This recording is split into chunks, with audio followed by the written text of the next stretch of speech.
Hello guys, ഞാൻ ഇന്ന് മോരുണ്ടാക്കാൻ പോവാണ്. മോര് ഇടുന്ന സാധനം തൈര്, പച്ചമുളക്, മാങ്ങ ഒക്കെയാണ്. മൊത്തം എനിക്കറിഞ്ഞൂടാ.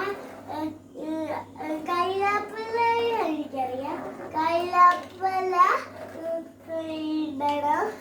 ഇനി ഇളക്കാം. കുറച്ച് ഇളക്കണം.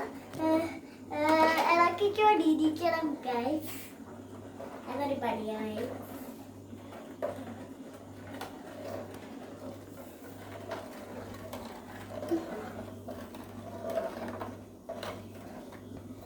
നമ്മുടെ മാമ്പഴ പുളിശ്ശേരി ഇതിന് പറയുന്നത്.